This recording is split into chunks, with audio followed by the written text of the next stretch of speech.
Goeiemôre, my naam is Wian Smit, graad 4 van Laerskool Pietersburg Oos en ek lees vir u Maxi Machine deur Jaco Jacobs.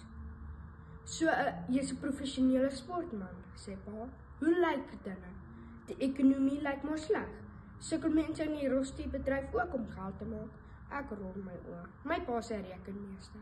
Hy gaan selfs graag oor geldsaake, somme en die ekonomie. Die soort dinge wat gewone mense mors dood verveel. Max maak 'n soort bromgeluid. Dit kan enige iets beteken. Ek het 2 maande terug my werk verloor, sê pa. Hy sug. Was nie my skuld nie. Die maatskappy waar ek gewerk het is bankrot.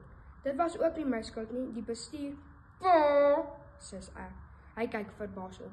Ek maak vir hom groot oë. Maxi Machine staan sonder 'n woord voor hom uit. Hy lyk juis nie lus om na my pa se hartseer storie oor sy werk te luister nie. Jawel, stotter pa. Ek gaan môre weer vir 'n onderhoud. My 34ste een.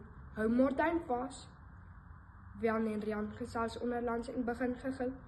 Max, mag ons asseblief aan jou spiere voel, vra Wian.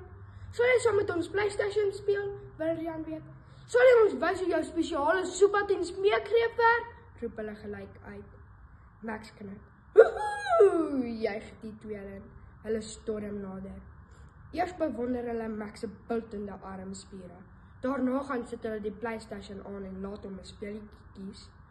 Terwyl hulle speel, vra die tweeling vir Max uit oor al die kere wat hy vir tent van tonder in die stoeikruit opgevoeter het. Ek vou my arms vies voor my bors. Onthou net, Max is my groot prys, sê ek. Dit is ek wat hom gewen het.